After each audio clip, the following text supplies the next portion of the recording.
Hi everyone. Welcome to NCERT Telugu channel. So, మనం last క్లాస్‌లో ఇక్కడి వరకు కంప్లీట్ చేసేసాము. పంచ్ మార్క్డ్ కాయిన్స్ దాకా ఎట్లా పంచ్ చేస్తారు, అక్కడి వరకు ఎవరి కాయిన్స్ వాళ్ళు వాళ్ళ మార్క్ బట్టి వాళ్ళు ఇష్యూ చేసుకుంటారు అని చెప్పి అక్కడి వరకు చదివాం.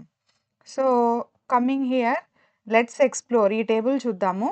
ఈ టేబుల్ వచ్చేసరికి మనము యెస్ ఆర్ నో మార్క్ చేయాలన్నమాట. కొన్ని ఇంట్రెస్టింగ్ థింగ్స్ ఇచ్చారు కింద. సో, వాటిని బట్టి అది మనం ఫస్ట్ అర్బనైజేషన్‌లో స్టార్ట్ అయిందా? ఉందా? లేదా సెకండ్ అర్బనైజేషన్‌లో ఉందా? అని చెప్పేసి మనము గుర్తించాలి. ఓకేనా? Let's start. Ganga plains. Ganga plains ఏ urbanization? Second urbanization. First urbanization ఏమని చెప్పాను? Indus valley. Indus Saraswati. Sindhu Saraswati నదీ తీరాన. సో, ఇదేంటి గంగా ప్లెయిన్స్ దగ్గర స్టార్ట్ అయిన సివిలైజేషన్ ఏంటి అంటే second urbanization. Not first urbanization. Okay. Next coming to monasteries. Monasteries ఎక్కడున్నాయి? వచ్చేసరికి ఫస్ట్ అర్బనైజేషన్స్‌లో అయితే లేవు. అప్పుడేంటి మనకి తర్వాత కదా! హిందూయిజం అనేది, తర్వాత వేదిక్ ఏజ్ అనేది, తర్వాత బుద్ధిజం, తర్వాత జైనిజం ఇవన్నీ స్టార్ట్ అయినాయి గదా! సో, ఫస్ట్ అర్బనైజేషన్ అప్పుడైతే ఇవేవి లేవు. So, second urbanisation. మొనాస్ట్రీస్ వచ్చేసరికి సెకండ్ అర్బనైజేషన్. లిటరేచర్. లిటరేచర్ మనకి ఫస్ట్ అర్బనైజేషన్‌లో లేవు.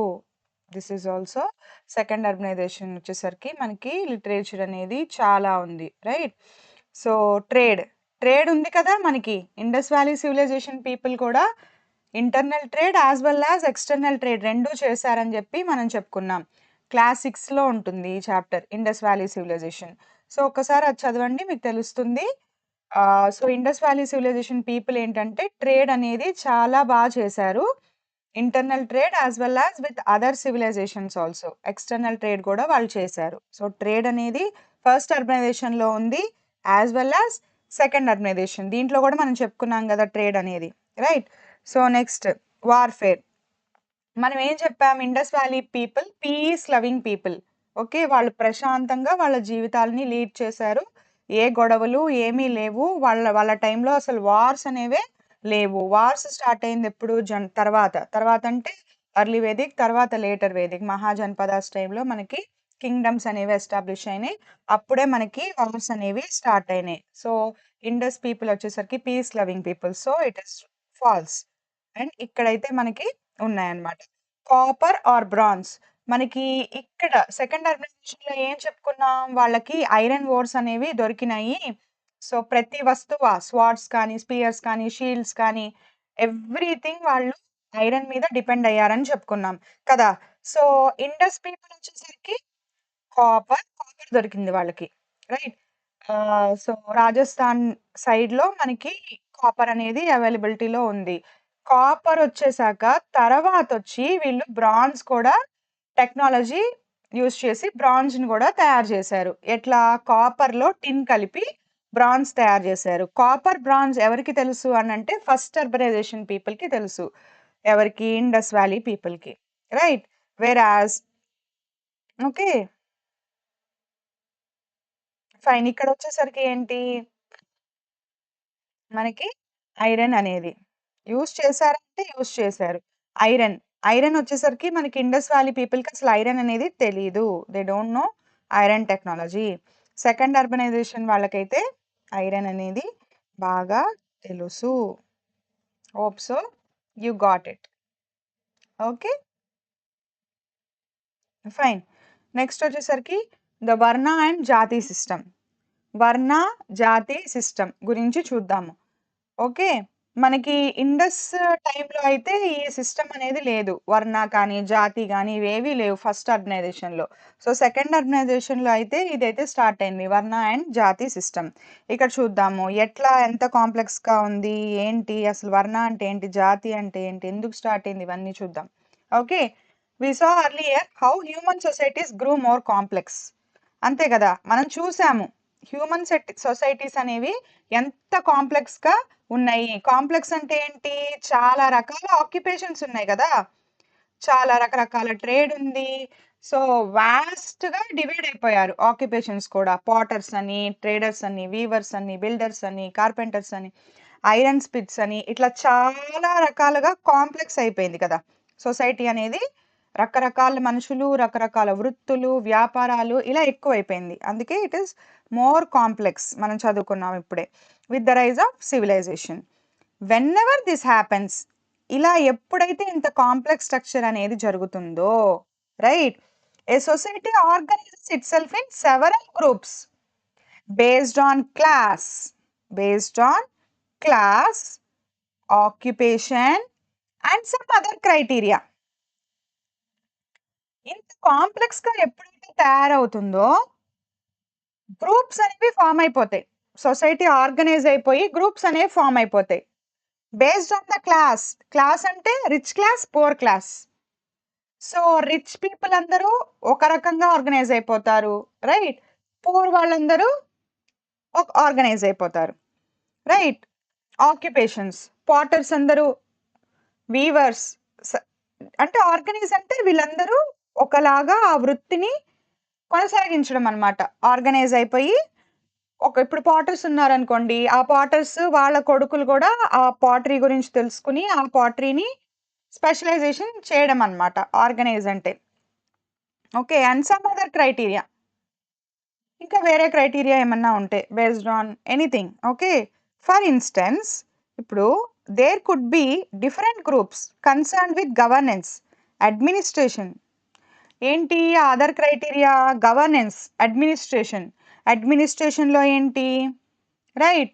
ఒకళ్ళు టాక్స్ కలెక్ట్ చేసే వాళ్ళు ఉంటారు. రైట్? ఇలా వెరైటీస్ ఉంటారు గదా! రిలీజియన్, హిందూయిజం తర్వాత అప్పుడు మనకేమేమి వచ్చినాయి? బుద్ధిజం వచ్చింది, జైనిజం గూడా. రైట్? ఎడ్యుకేషన్, తర్వాత ట్రేడ్. ట్రేడ్ మనం చెప్పుకున్నాం. ట్రేడ్‌లో గూడా మళ్ళీ రకరకాలు. ఒక వస్తువు కమోడిటీస్ చాలా ఉన్నాయి గదా! ఒక్కొక్క ట్రేడ్ ఒక్కొక్క వస్తువు ఒక్కొక్కళ్ళు. అలా గూడా డివైడ్ అవ్వచ్చు ట్రేడ్‌లో గూడా. అంతే గదా!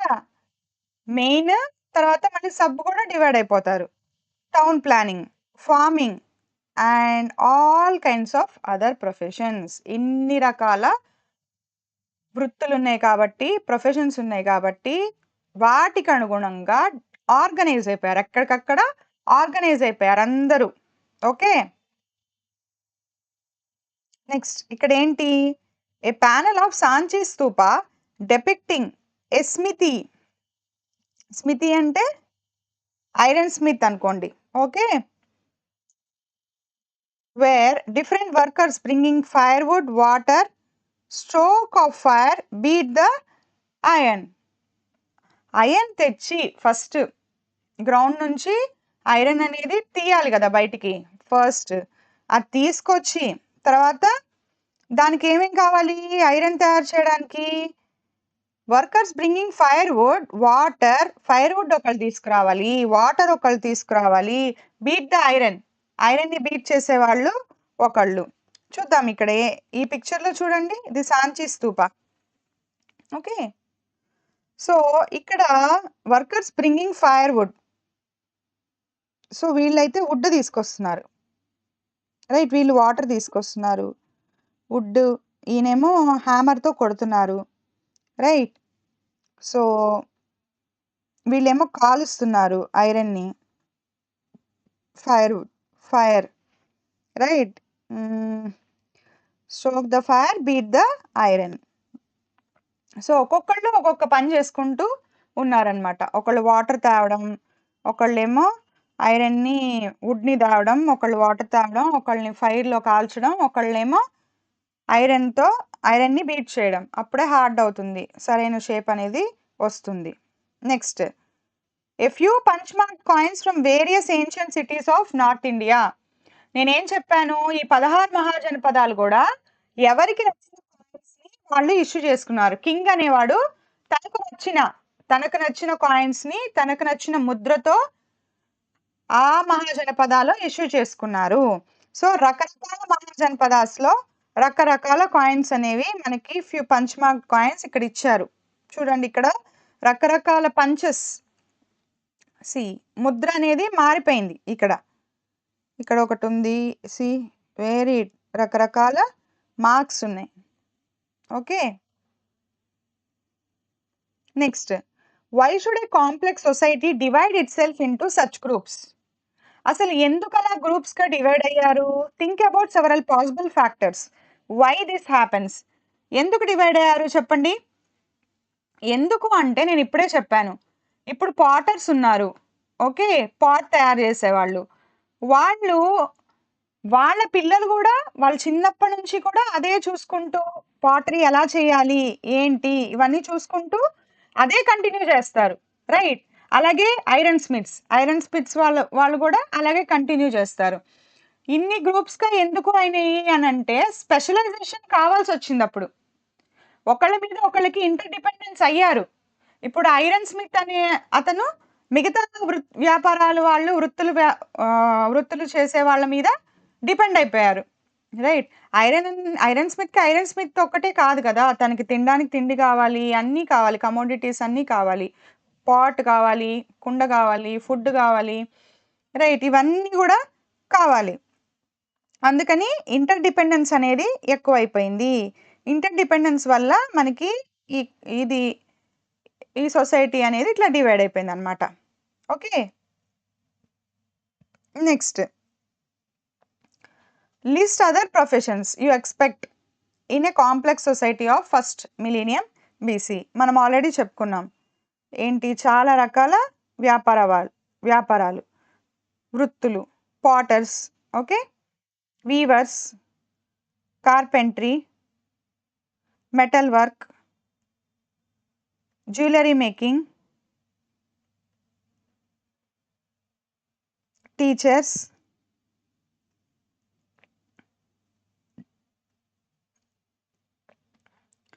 తర్వాత ట్రేడర్స్, రైట్, అడ్మినిస్ట్రేషన్ వర్క్, ఇలా చాలా రకాలు ఉన్నారు. Priests, farmers. So this is the list. These are the professions. ఇంకా చాలా రకాలు ఉన్నాయి. Because it is a city, there is a need of each and every occupation. Right. So ఇప్పుడు మన సిటీలో వందల టైప్స్ ఆఫ్ ప్రొఫెషన్స్ అనేవి ఇప్పుడు చేస్తున్నారు. Okay. Coming to the next para. In an ideal society all those groups would complement each other and work in harmony. See ఏంటి, ఒక్క వ్యాపారం వాళ్ళు ఇంకో వ్యాపారం వాళ్ళకి సహకరించుకునేవాళ్ళు. They complement each other. Okay. And work in harmony.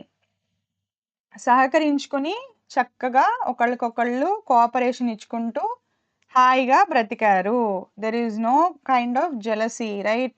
వాళ్ళు అది చేసేస్తున్నారే, మనకు వాళ్ళని ఎలాగైనా ఆపాలి, లేదా వాళ్ళని చేయనివ్వకూడదు, ఇలాంటివేమీ లేవప్పుడు. హాయిగా ఒకళ్ళు పాటర్ చేశారనుకోండి, ఒకళ్ళు వీవింగ్ చేశారనుకోండి, వాళ్ళిద్దరు ఎక్స్చేంజ్ చేసుకోవడం, వాళ్ళిద్దరి మధ్య హార్మనీ ఉండేది. Okay. But most of the times these divisions also lead to inequalities. Right.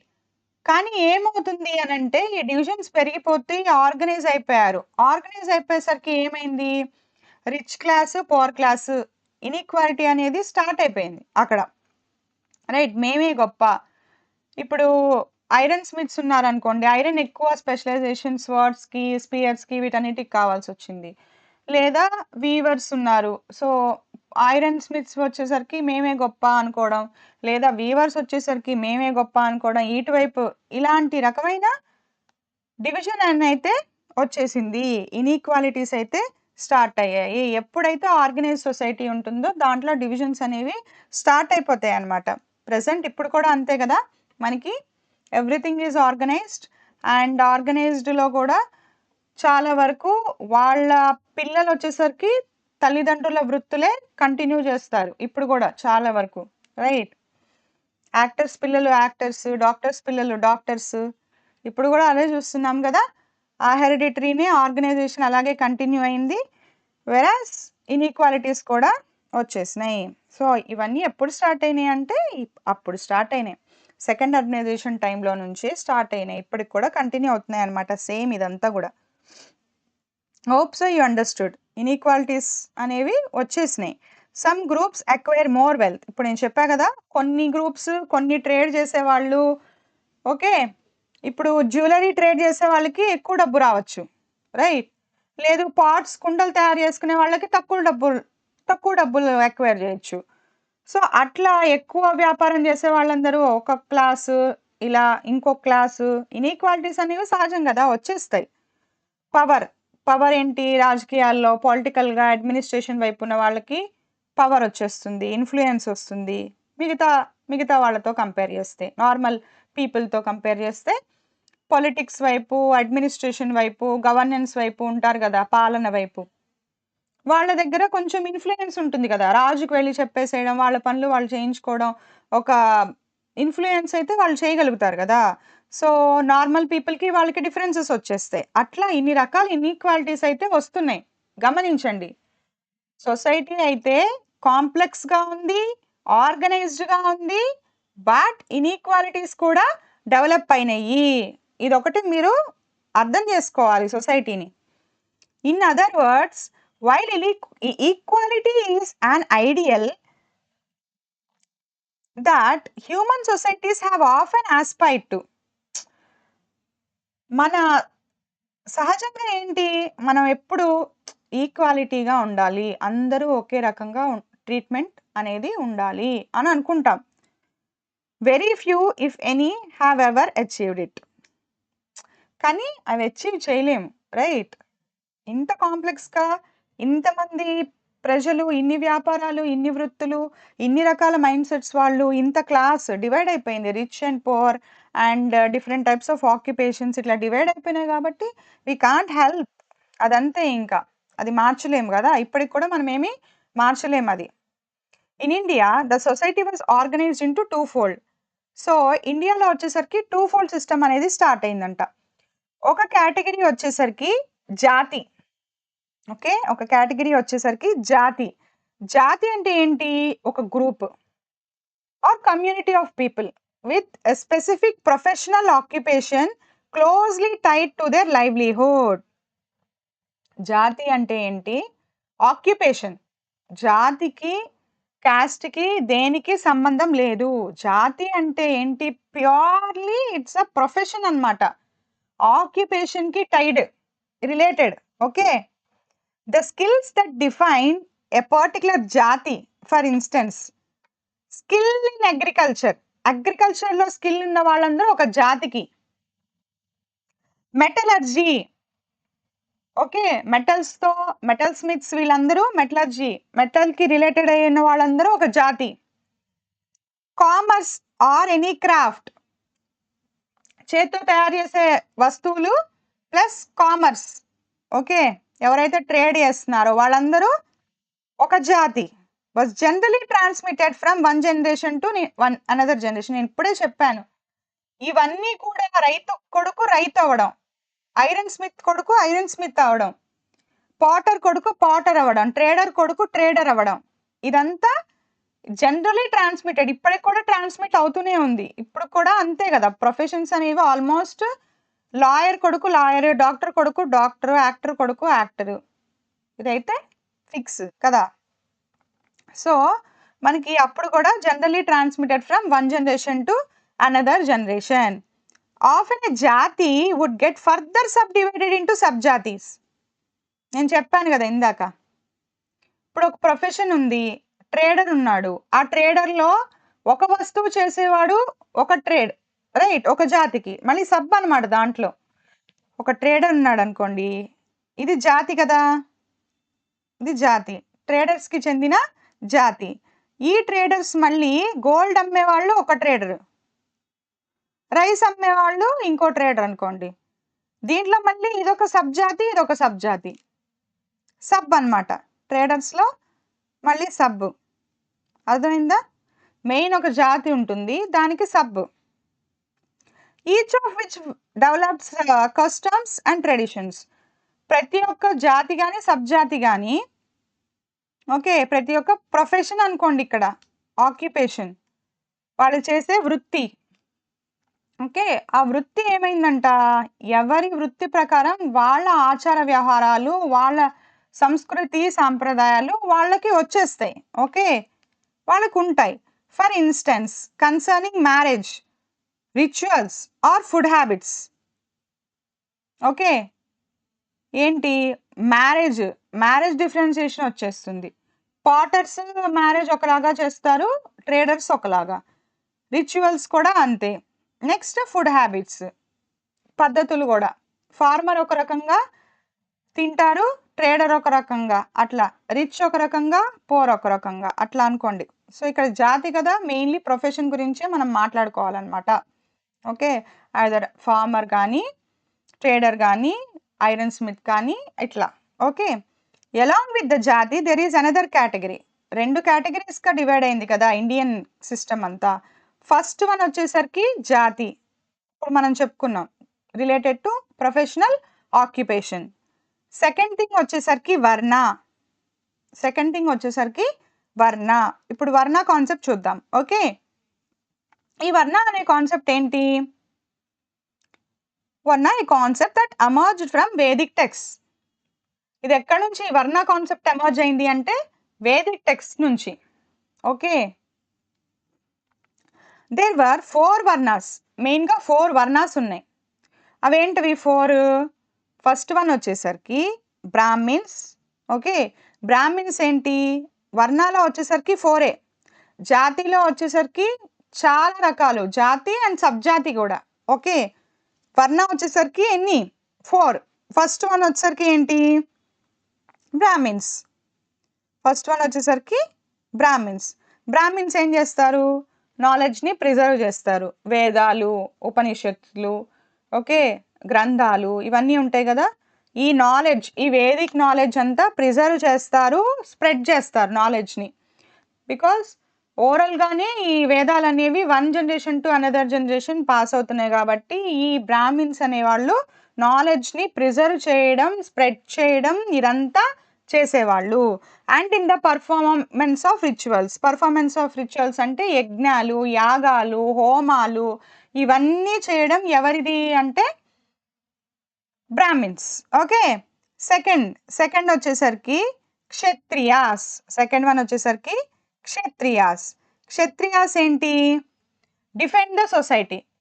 సమాజాన్ని కాపాడాలి. ప్రజల్ని కాపాడాలి. భూమిని కాపాడాలి.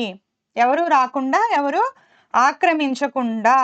అదే క్షత్రియుడి యొక్క ధ్యేయం, లక్ష్యం. Okay. And to engage in the warfare. యుద్ధంలో పోరాడాలి. ఓకే. ఇవన్నీ ఎవరు చేయాలి? Kshatriyas. Third one Vaishyas. What will Vaishyas do? Suppose to increase the society's wealth. వ్యాపారం. What will Vaishyas do? Society's wealth పెంచాలి. ఓకే. డబ్బుల్ని సంపాదించాలి. Right. Through occupations of trade, business ఏదైనా చేసి ట్రేడ్ గానీ, బిజినెస్ కానీ, అగ్రికల్చర్ గానీ త్రూ ఎనీథింగ్ సొసైటీ వెల్త్ అనేది డెవలప్ చేయాలి. ఇంప్రూవ్ చేయాలి. ఓకే. లాస్ట్‌కొచ్చేసరికి శూద్రాస్. అందుకే మనకి ఇప్పటికి కూడా వైశ్యాస్ అనేవాళ్ళు బిజినెస్ చాలా బాగా చేస్తారు. రైట్. శూద్రాస్ ఏంటి? ఆర్టిసన్స్. చేతి వృత్తులు చేసేవాళ్ళు. ఒక మంచి స్కిల్ ఉన్న పీపుల్ అన్నమాట. Workers or servants. రైట్. వీళ్ళందరూ వచ్చేసరికి మనకి శూద్రాస్ కింద. ఓకే. సో, మెయిన్‌గా 4 వర్ణాస్. జాతీస్ అయితే రకరకాలు. దాంట్లో మళ్ళీ సబ్ జాతీస్ కూడా ఉన్నాయి. మెయిన్ ఈ వర్ణ సిస్టమ్ అనేది మనకి వేదిక్ సొసైటీ. ఓకే. వేదాస్ నుంచి, వేదిక్ టెక్స్ట్ నుంచి. ఓకే. వేదిక్ టెక్స్ట్ నుంచి తీసుకున్నది. Okay. Right. Next one. Don't miss out. You may have heard English word cost. Cost అంటే వినే ఉంటారు కదా! మనకి ఇది జనరల్ టర్మ్ అయిపోయింది. ఎక్కడికెళ్ళినా మీ కాస్ట్ ఏంటి అని అడగడం. రైట్. సో, ఇదనేది ఇప్పుడు ఇండియాలో కాస్ట్ అనేది అసలు యూజ్డ్ టర్మ్ అన్నమాట జనరల్‌గా. It comes from a Portuguese word కాస్తా. Portuguese travellers to India in 16th century CE. Okay. 16th సెంచరీలో పోర్చుగీస్ వాళ్ళు వచ్చారు ఇండియాకి. ఓకే. ఆ టైంలో అంట ఇండియన్ సొసైటీని వాళ్ళు డివైడ్ చేయడానికి ఒక వర్డ్ అనేది పెట్టుకున్నారు. ఏంటి అనంటే కాస్త అని. Okay. caste. While a few scholars consider caste to refer to varnas. కొంతమంది ఏం చేశారు అంటే ఈ కాస్ట్ అనే దానికి వర్ణతో అటాచ్ చేసేసారు. ఇప్పుడు చూసాం కదా వర్ణ అనేది బ్రాహ్మిన్స్, క్షత్రియాస్, వైశ్యాస్ అండ్ శూద్రాస్. ఈ 4 వర్ణాస్‌కి ఈ కాస్ట్ అనేది ఈ పేరు అనేది ట్యాగ్ అనేది తగిలించేశారు. Most take it to apply to jatis. కొంతమంది ఏంటి ఈ కాస్ట్ అనేది జాతీస్‌కి పెట్టేశారు. వాళ్ళకి తెలియదు కదా! అసలు జాతి అంటే ఏంటి? వర్ణ అంటే ఏంటి? ఎలా డివైడ్ అయింది? ఇవన్నీ పోర్చుగీస్ వాళ్ళకి తెలుసా? తెలీదు. సో, వాళ్ళకేం అర్థం కాలేదనమాట. 2 ఒకేలా ఉన్నాయి గదా! అనుకునుంటారు. రైట్. వర్ణ అయినా కాస్ట్ అనే చేసేసారు. జాతి గూడా కాస్ట్ అనేది అనేసారనమాట. Yet others consider caste to refer to the whole varna jati system. So, ఈ మొత్తం వర్ణ జాతి సిస్టమ్‌ని కాస్ట్ అనేసారు. రైట్. ఇంకొంతమంది వాళ్ళకేంటంటే అసలు ఇండియన్ సిస్టమ్ చాలా కాంప్లెక్స్‌గా ఉండడం వల్ల వాళ్ళకి సగం అర్థం కాలేదు. అసలు జాతి ఎక్కడి నుంచి పుట్టింది? వర్ణ ఎక్కడి నుంచి పుట్టింది? ఇవేం వాళ్ళకి అర్థం కాలేదు. అర్థం కాక కాంప్లెక్స్‌తో మనకి లాంగ్వేజ్ కూడా రాదు కదా! వాళ్ళకి అర్థం చేసుకోవడానికి. సో, అన్నిటికి ఈ కాస్ట్ ఓకే. కాస్టా అని ఈ వర్డ్ అనేది ఒకటి తగిలించేసారు. ఈ మొత్తం వర్ణ జాతి సిస్టమ్‌కి. ఎందుకు కొంతమంది వర్ణకన్నారు, కొంతమంది జాతికన్నారు. ఎందుకొచ్చిన కన్‌ఫ్యూజన్ అని చెప్పేసి ఇంకొంతమంది ఏం చేశారు? వర్ణ జాతి సిస్టమ్ మొత్తానికి కలిపి ఈ కాస్ట్ అని పెట్టేసారన్నమాట. Right. Fine. There is historical evidence both in texts and inscriptions. ఏమున్నాయి ఎవిడెన్స్? టెక్స్ట్‌లోనూ ఉన్నాయట, ఇన్‌స్క్రిప్షన్స్‌లోనూ ఉన్నాయంట. Early period individuals and communities changed their professions if circumstances depended. ఇదిగోండి ఇప్పుడు ఏమైంది? డిమాండ్ చేసిందనుకోండి సర్కమ్‌స్టాన్స్. ఇప్పుడు పాటర్ కొడుకుని పాటర్ అవ్వాలనుకుంటాడా? కాదు. ఇప్పుడు అతనికి ఏ డిఫెన్స్‌లోకో, ఆర్మీలోకో, అడ్మినిస్ట్రేషన్‌లోకో పంపించాడనుకోండి. హి విల్ బి సక్సెస్‌ఫుల్ కదా! So, depends on own circumstances. ఈ ప్రొఫెషన్స్ అనేవి, ఆక్యుపేషన్స్ అనేవి, జాతి అనేవి మారుతూ ఉండేవాళ్ళు. రైట్. ఇవెక్కడున్నాయంట ఇలా మారిపోతూ ఉండడం. ఒక జాతి నుంచి అంటే ఏంటి? ఒక జాతిలో ఉన్నారు అనంటే ఆ ఆక్యుపేషన్‌లో ఉన్నారు అని.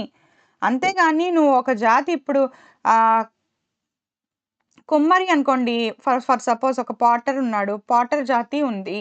ఓకే. దాంట్లోనే లైఫ్ లాంగ్ ఉండాల్సిన పని లేదు అదే జాతిలో. He used to change. He can change అన్నమాట. Change facility it belongs to them. See అది ఎవరి ఓన్ వాళ్ళది ఇంకా. Okay. For instance a long drought or some natural calamity would force a community of farmers to migrate to a city and take up other occupations. Right. For suppose ఒక కరువు వచ్చిందండి. కరువు వచ్చేసరికి ఏమైంది? పంట లేదు. పంట లేకపోయేసరికి ఫార్మర్స్ అందరూ ఏం చేశారు? ఫార్మింగ్ లేదు గదా! పంట లేదు. అప్పుడేం జేస్తారు? వాళ్ళు వేరే వృత్తి చూసుకోవాలి గదా! వేరే ఆక్యుపేషన్ చూసుకోవాలి. సిటీకెళ్ళిపోయేవాళ్ళు ఈ ఫార్మర్స్. సిటీకెళ్ళిపోయి అక్కడ వేరే ఆక్యుపేషన్ ఏదన్నా చేసుకునేవాళ్ళు. ఇప్పుడు గూడా అంతే గదా! చాలామంది రైతుల పిల్లలు సాఫ్ట్‌వేర్ జాబ్స్ చేస్తున్నారు సిటీస్‌కొచ్చి. Right.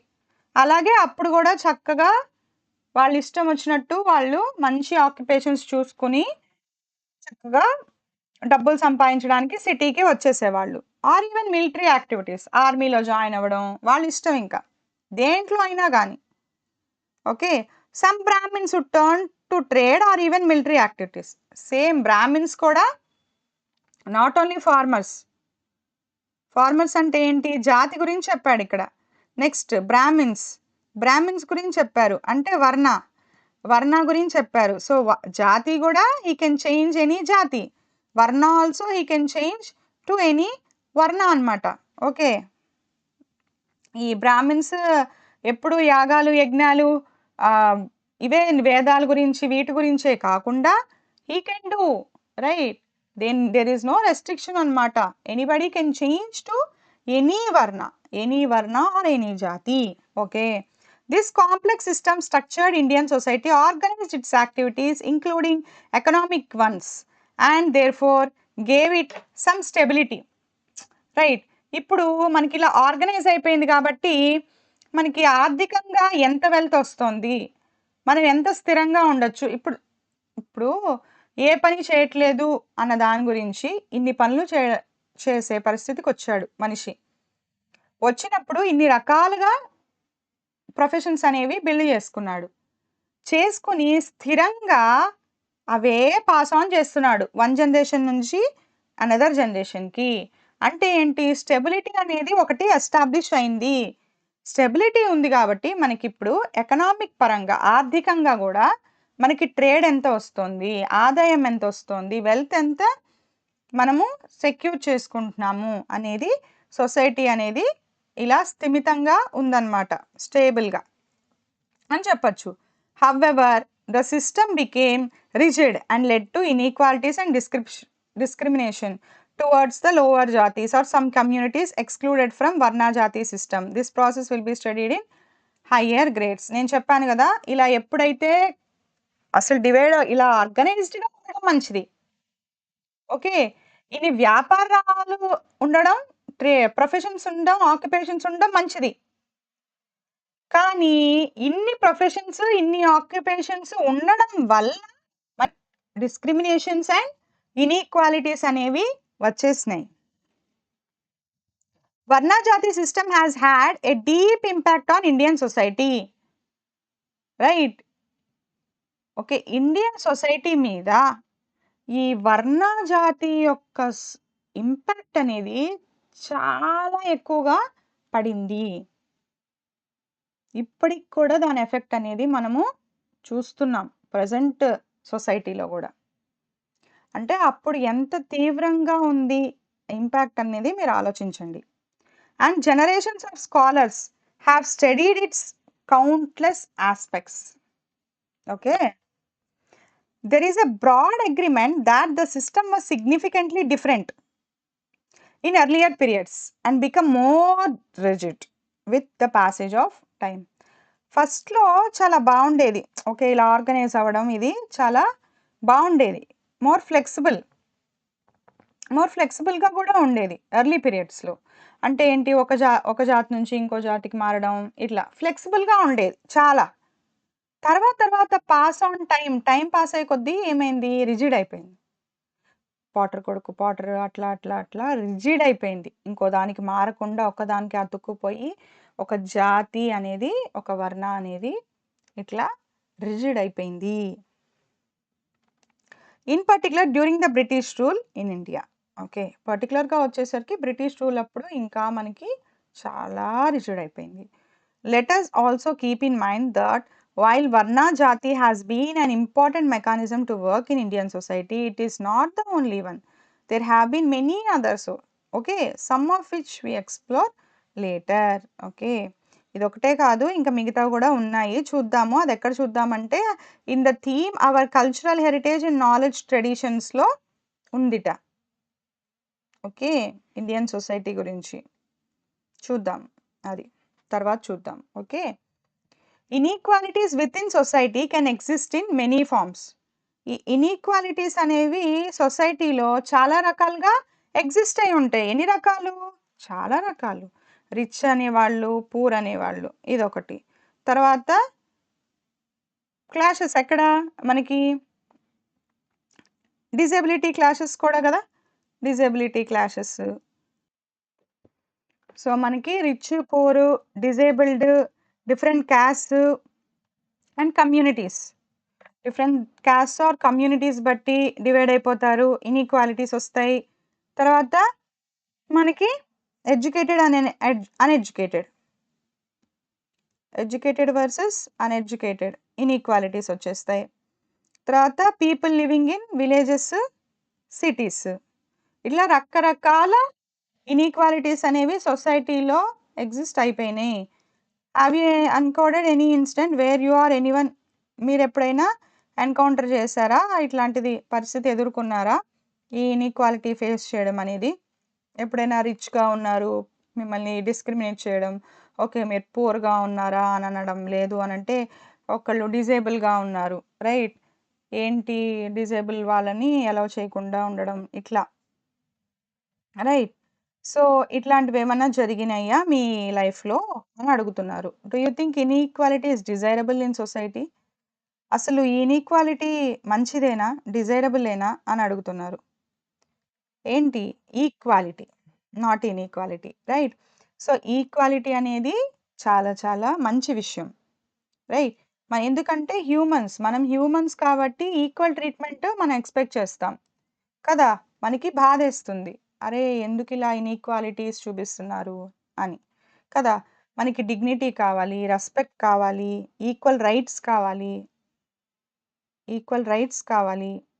It is desirable. Equality is desirable in the society. మనకి ఈక్వల్ యాక్సెస్ టు ఎడ్యుకేషన్ ఉండాలి అనిపిస్తుంది. కరెక్టే కదా!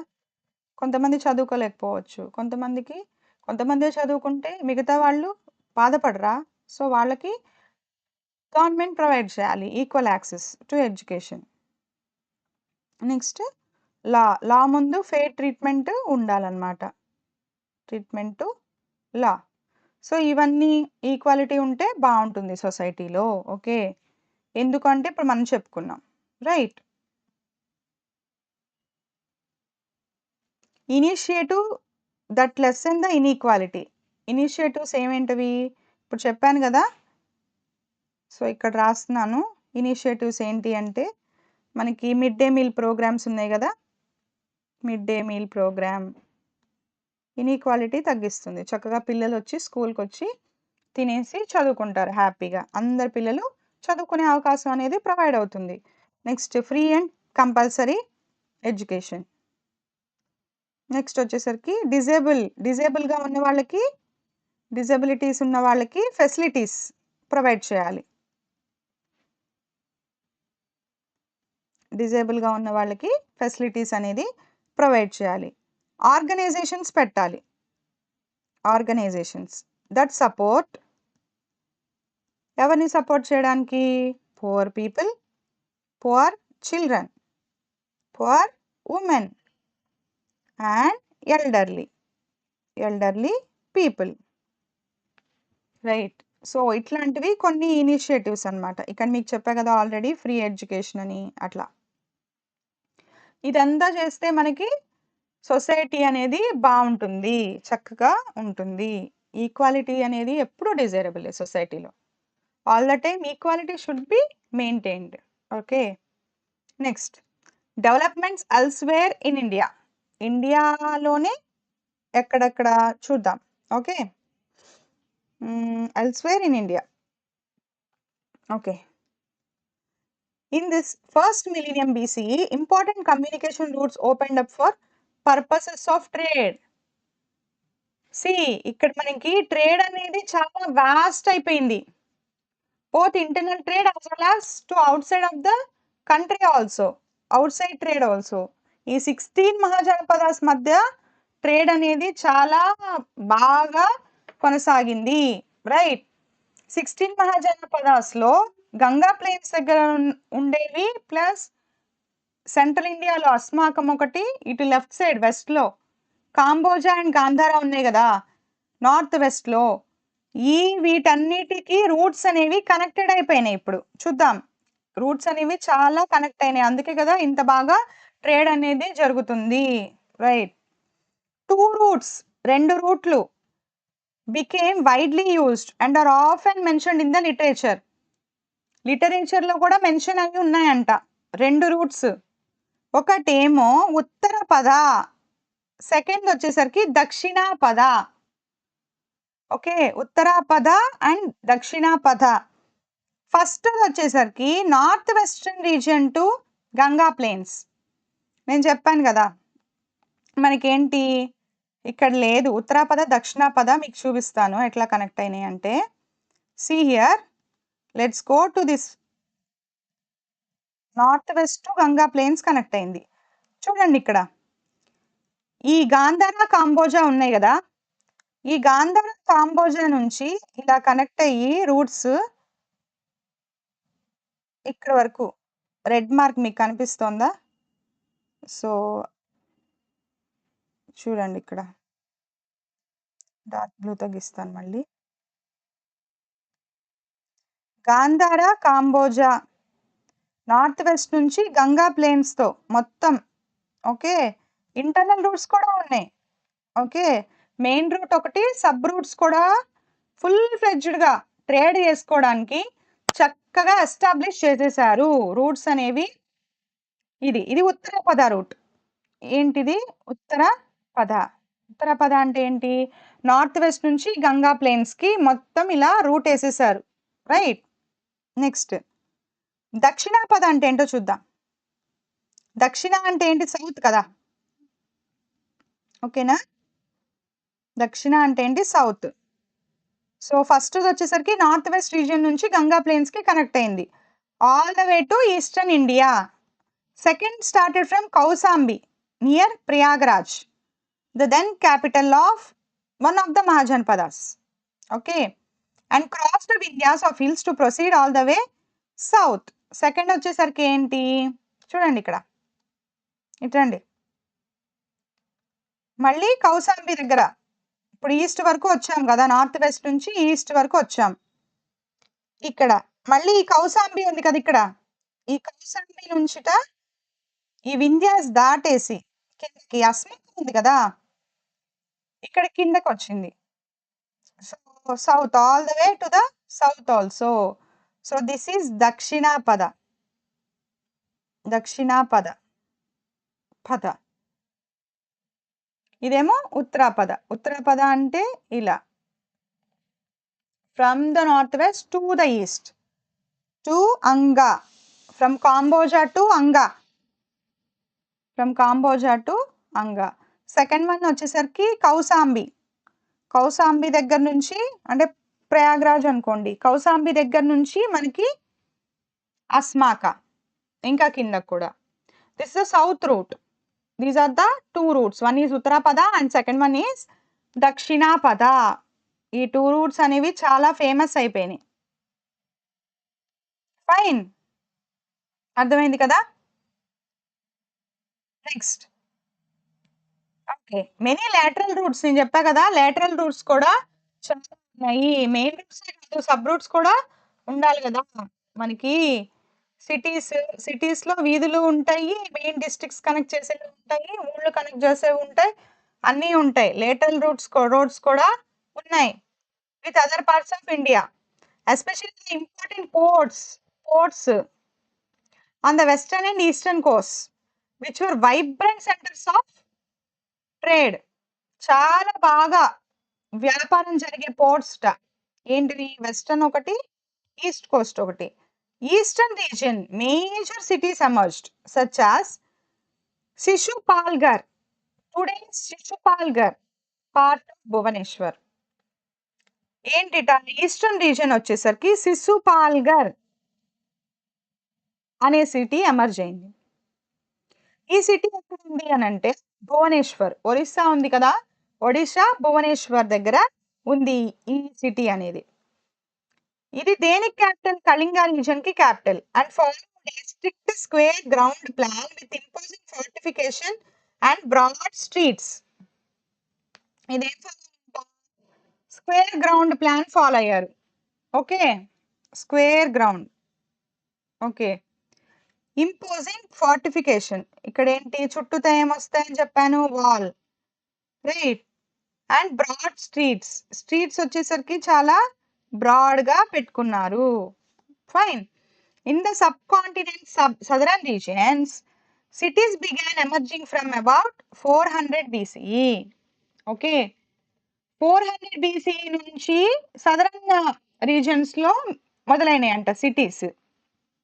Okay, recent excavations claim to find some signs of commercial activities going further back. Okay, కొన్ని excavations అయితే ఇంకా దానికన్నా ముందే ఉన్నాయి సిటీస్ అని చెప్పి చెప్తున్నారంట. Around this time 3 kingdoms emerged. 3 kingdoms అయితే ఉన్నాయట మెయిన్గా. ఏంటవి అంటే ఫస్ట్ వచ్చేసరికి చోళాస్, సెకండ్ వచ్చేసరికి చేరాస్. 3 కింగ్డమ్స్ అన్నారు కదా సౌత్లో, అవేంటివి అంటే చోళ, చేర, పాండ్య. ఈ 3 కింగ్డమ్స్. ఓకే. ఒకసారి టైమ్ లైన్ చూద్దాము. మీకు అర్థమవుతుంది. అసలు ఎప్పుడు స్టార్ట్ అయింది అనేది. మీకిది అర్థం కాకపోతే అంతా కన్‌ఫ్యూజన్‌గా ఉంటుంది. ఒక్కసారి చూద్దాం. ఓకే. మనకి దీనికి బిఫోర్ ఏముంది? నేనిక్కడ రాస్తాను చూడండి. 2600 నుంచి 1900 వరకు Harappa. Indus valley civilization. Okay. తర్వాత నెక్స్ట్ హాఫ్ వచ్చేసరికి మనకి సిటీస్ లేవు. నేను చెప్పాను కదా! 1000 ఇయర్స్ వరకు దేర్ ఈస్ నో అర్బనైజేషన్ అనేది లేదు. సెకండ్ అర్బనైజేషన్ మళ్ళీ స్టార్ట్ అయింది. అది గంగా ప్లెయిన్స్ దగ్గర స్టార్ట్ అయింది. అది ఎప్పుడు స్టార్ట్ అయింది అంటే 1200. రైట్.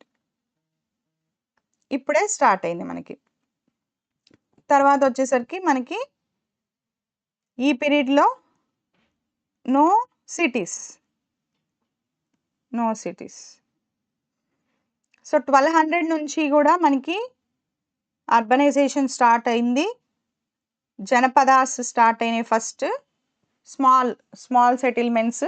ఆ స్మాల్ సెటిల్మెంట్సే తర్వాత పెద్ద పెద్ద మహాజనపదాస్ అయిపోయినాయి.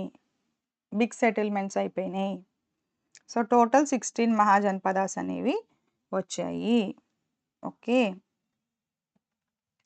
సో, ఇక్కడ వచ్చేసరికి 4థ్ సెంచురీ బీసీఈ అన్నారు కదా! సో, ఇక్కడ వరకే ఇచ్చారు మనకి. 300 బీసీఈ వరకే. 800 బీసీఈ టు 300 బీసీఈయే ఇచ్చారు మనకి మహాజనపదాస్. ఓకే. అండ్ సౌత్‌లో వచ్చేసరికి మనకి 3 కింగ్డమ్స్ అయితే ఉన్నాయి.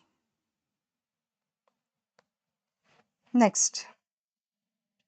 Shell and gemstone industries at the site of కొదుమనల్, Erode, Tamil Nadu. ఇదెక్కడంట? తమిళనాడులో కొదుమనల్ అనే సైట్ ఇది. Industrial site. ఇక్కడ ఇండస్ట్రీస్ ఉన్నాయి? షెల్ తయారీ. షెల్‌తో డిఫరెంట్ వెరైటీస్ వస్తువులు చేసేవాళ్ళు. అలాగే జెమ్‌స్టోన్స్‌తో రకరకాల వస్తువులు చేసేవాళ్ళు. ఈ సైట్‌లో చూడండి ఇక్కడ. ఎన్ని రకాల వస్తువులు చేస్తున్నారు షెల్‌తో. యూ షేప్ అని, రౌండ్ అని. They are all shells. ఇవన్నీ ఏంటి? జెమ్‌స్టోన్స్. జెమ్‌స్టోన్స్. చూసారా ఇది యెల్లో కలర్ జెమ్‌స్టోన్. ఇది కూడా వాడుతున్నాం గదా! నీలమని, అట్లా కెంపని, జెమ్‌స్టోన్స్ రకరకాలు. Apart from archaeological evidence, the most ancient Tamil literature mentions those kingdoms and several of their kings. సో, ఆర్కియాలజికల్ ఎవిడెన్సే కాదు మనకి. ఏన్షియంట్ తమిళ్ లిటరేచర్‌లో కూడా ఈ 3 కింగ్డమ్స్ అనేవి ఉన్నాయని చెప్పి వాళ్ళ తమిళ్ లిటరేచర్‌లో చాలా రకాల కింగ్స్ ఉన్నారు. ఆ కింగ్డమ్స్‌లో అని చెప్పేసి వాళ్ళ లిటరేచర్‌లో కూడా మెన్షన్ అయ్యి ఉందిట. ఓకేనా? Because the southern regions are rich in resources. ఎందుకు ఇక్కడ ఇన్ని ఇండస్ట్రీస్ ఉన్నాయి చూడండి. ఇంతమంది కింగ్స్ వచ్చారు. ఎందుకు అనంటే southern regions are rich in resources. చాలా రకాల రిసోర్సెస్ ఉన్నాయి వాళ్ళ దగ్గర. స్టోన్స్ ఉన్నాయి, గోల్డ్ ఉంది, స్పైసెస్ ఉన్నాయి. రైట్. కేరళ సైడ్ అయితే it is famous for all the spices. Spices అంటే ఏంటి? కార్డమమ్, సిన్నమన్ ఇవన్నీ స్పైసెస్ అన్నమాట. They ప్రాఫిటబుల్లీ traded not only with the rest of India, but also with kingdoms and empires overseas. Overseas అంటే వేరే countries, foreign కంట్రీస్‌లో కూడా trade అనేది చేశారు వీళ్ళు. ఎవరు? ఈ చోళాస్, చేరాస్ అండ్ పాండియన్స్. ఓకే. ఎందుకంటే వాళ్ళు హెవీ జ్యువెలరీస్ ఏసుకునేవాళ్ళు. రైట్. గోల్డ్ బావుండేది అక్కడ. అండ్ స్టోన్స్ వేసుకునేవాళ్ళు. Semi precious stones, spices. Fine. ఆ కింగ్డమ్స్‌లోనే కాకుండా వాళ్ళు ఓవర్‌సీస్ ట్రేడ్ కూడా చేసేవాళ్ళు. సీ రూట్స్ కూడా వాళ్ళకున్నాయి. ఫారెన్ ట్రేడ్ కూడా ఉంది. అప్పట్లోనే మనకి. 300 200 BCE, almost the entire subcontinent, including regions in the northeast, was one vibrant, interconnected land. So 300 or 200 BCEకి ఏమైంది అని అంటే ఎంటైర్ సబ్కాంటినెంట్ మొత్తం సబ్కాంటినెంట్, ఇక్కడ not only India, full subcontinent ఏమైంది? ఇప్పుడు ఇక్కడ మనం చూసాం కదా, కాంబోజా అండ్ గాంధార అండ్ కాంబోజా నుంచి మనకి అస్మాకం, తర్వాత south full.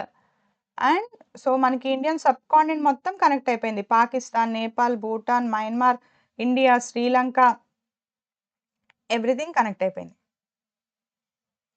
Goods and culture travel from one region to another region and often beyond India to parts of Central and Southeast Asia. చెప్పాను కదా, సెంట్రల్ ఏషియానే కాకుండా సౌత్ ఈస్ట్ ఏషియా కూడా, ఈస్ట్ వైపు కూడా వెళ్ళిపోయింది. Fine. About the same time the Mahajanapada seized to exist. So ఇక్కడ ఇంకా మహాజనపదాస్ అనేవి స్టాప్ అయిపోయినాయి.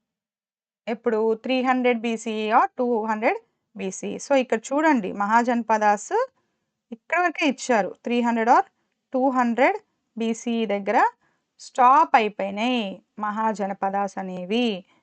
ఎందుకు అనంటే whole India is excelling in trade, not only with the central Asia but also with east Asia also కదా. చూడండి, south east Asia also. About the same time, Mahajanpada ceased to exist, leaving the place to fresh developments. ఎప్పుడైతే మనకి కొత్త technology వాస్ట్గా విస్తీర్ణం జరుగుతూ ఉంటుందో అప్పుడు చిన్నదానికి మనము అంత కాన్సన్ట్రేషన్ పెట్టలేము. So it became vast now that we are going to reshape India. India అనేది ఈ 16 మహాజనపదాలకే పరిమితం అయ్యి లేదు ఇప్పుడు. ఓకే, ఈ నెట్వర్క్ అనేది చాలా బాగా వ్యాప్తి చెందింది అన్ని రకాలుగా, అన్ని డైరెక్షన్స్లో, అన్ని రకాల ట్రేడ్స్లో, రైట్. అందుకని మహాజనపదాస్ సీజ్డ్ టు ఎగ్జిస్ట్. అర్థమైంది కదా మీకు? మనకి ఎంత దూరం వచ్చాము చరిత్రలో ఒక్కసారి గుర్తు తెచ్చుకోండి. 2600 BCE దగ్గర మనం స్టార్ట్ చేసాం ఇండస్ వ్యాలీ సివిలైజేషన్ అనేది. 1900 దగ్గర ఇండస్ వ్యాలీ సివిలైజేషన్ అనేది స్టాప్ అయిపోయింది due to climatic reasons and due to the drying of Saraswati river అని చెప్పి మనం చెప్పుకున్నాం. 1900 BCE దగ్గర నుంచి ఓకే ఫస్ట్ మిలీనియం BCE దాకా ఒక 1000 సంవత్సరాలు, అంటే 1900 to 1000 BCE అనుకోండి. 1900 BCE to 1000 BCE మనకి there are no cities, no urban centers in India. When there are no urban centers in India, the villages లోనే, రూరల్ సెటిల్మెంట్స్ లోనే నివసించాడు హ్యూమన్, మనిషి, right. So from 1200 BCE again started second civilization, second urbanization started. ఎక్కడ? in the plains of Ganga, right. Ganga దగ్గర start అయిపోయి second millennium BC దగ్గర janapadas rose in the north and central India. They were smaller states with Raja at the head, taking counsel from the assembly of elders. 16 mahajanapadas ఎప్పుడు organise అయినాయి? First millennium BCE. Janapadas వచ్చేసరికి second millennium BCE దగ్గర నుంచి స్లోగా రోజు అయినాయండి. So first millennium BCE దగ్గర ఏమైనాయి? మహాజనపదాస్ అయిపోయినాయి. They witnessed the second urbanization of India. They spread in all directions from the Ganga region all the way to the south. Gandhara, Kamboja నుంచి అస్మాకం వరకు సౌత్లో. By 300 Mahajanapada ceased to exist. So ఇప్పుడు నేను అడుగుతున్నాను, చెప్పండి, ఇండస్ వ్యాలీ సివిలైజేషన్ ఎప్పుడు ఆగిపోయింది? మీరు కామెంట్స్లో చెప్పండి, ఓకేనా? అండ్ మనకి ఇండియాలో అర్బనైజేషన్ అనేది ఏ టైం నుంచి ఏ టైం వరకు లేదు, అది కూడా చెప్పండి. సెకండ్ మిలీనియం BCE అంటే ఏ టైము, అది కూడా చెప్పండి. జనపదాస్ ఎప్పుడు రోజైనాయి, అది కూడా చెప్పండి. ఓకే. జనపదాస్ తర్వాత జనపదాస్‌లో కింగ్‌ని, కింగ్‌ని నియమించడానికి లేదా కింగ్‌కి సహకరించడానికి ఏ ఏ అసెంబ్లీస్ ఉన్నాయి చెప్పండి? మహాజనపదాస్ ఎప్పుడు స్టార్ట్ అయినాయి? అది గూడా చెప్పండి. సెకండ్ అర్బనైజేషన్ ఏ టైంలో స్టార్ట్ అయింది? అది గూడా. సో, ఈ మహాజనపదాస్ ఎన్ని ఉన్నాయి? ఎక్కడి నుంచి ఏ ప్రాంతం వరకు ఉన్నాయి? వ్యాప్తి ఎక్కడి వరకు ఉంది? అది గూడా చెప్పండి. అండ్ ఈ మహాజనపదాస్ ఎప్పుడు సీజ్ అయిపోయినాయి? అది గూడా చెప్పండి. అదే ఈ చాప్టర్. ఇప్పటివరకు మనం అదే చెప్పుకున్నాం క్లియర్‌గా. ఓకేనా? ఫైన్. హ్మ్. In the same period, a vast network of roads connected north and south. మనం ఏం చెప్పుకున్నాం? నార్త్ అండ్ సౌత్ రోడ్స్ చెప్పుకున్నాం కదా! ఈస్ట్ అండ్ వెస్ట్ చెప్పుకున్నాం కదా! ఏంటిది? ఉత్తరాపద. ఉత్తరాపద ఏంటి? North to east. మళ్ళీ north west to east connect అయింది. అది ఉత్తరాపద. కాంబోజ దగ్గర నుంచి మనకి మళ్ళీ సౌత్ వరకు వింధ్యాస్ దాటి కింద వరకు వస్తుంది. అదేంటి? దక్షిణాపద. ఉత్తరాపద, దక్షిణాపద. మనకి ఇదే మెయిన్ రోడ్స్ కాకుండా లేటరల్ రోడ్స్ కూడా చాలా ఉన్నాయి. లేటరల్ రోడ్స్ లేకపోతే మనిషి ఎలా ట్రావెల్ చేస్తాడు కదా! So, lateral roads are there. Okay. Next. All regions are connected eventually all regions of subcontinent. Subcontinent మొత్తం కనెక్ట్ అయింది. People, goods, ideas and teachings traveled all along all those roads. సో, ఈ roads అన్నిట్లో కూడా ప్రజలు, వస్తువులు, ఐడియాస్, టీచింగ్స్ ఇవన్నీ travel అయినాయి. ఒక టీచింగ్ ఒక చోట స్టార్ట్ అయింది అనంటే అది ట్రావెల్ అయ్యి మనిషి ద్వారా కానీ, మెసేజ్ ద్వారా కానీ ట్రావెల్ అయ్యి వేరే చోటికనేది వచ్చేస్తుంది. అంటే అక్కడ కనెక్షన్ ఎంత బాగా ఎస్టాబ్లిష్ అయినాయో ఒకసారి చూసుకోండి. Fine. Successfully completed. So, let's see this question and answers. మీకు నిజంగా ఈ చాప్టర్ క్లియర్‌గా అర్థమైతే please share, like and subscribe to my channel. Each and every word crystal క్లియర్‌గా అయితే ఎక్స్‌ప్లెయిన్ చేస్తున్నానని అనుకుంటున్నాను. Please go through. ఒకవేళ అర్థం కాకపోతే ఒక్కసారి వెనక్కి వెళ్లి మళ్ళీ వినండి. మీకు అర్థమవుతుంది. ఓకే. మీకు గనక మరీ స్లోగా అనిపిస్తే నా ఎక్స్‌ప్లనేషను కొంచెం స్పీడ్‌గా పెట్టుకొని వినండి. That's not a problem. Okay. ఎందుకంటే ఫాస్ట్‌గా చెప్తే కొంతమందికి అర్థం కాదు. అందుకని నేను ఈ లెవెల్‌లోనే మెయింటైన్ చేస్తున్నాను. ఒకవేళ స్పీడ్ కావాలంటే పెట్టుకోవచ్చు కదా! అందుకని.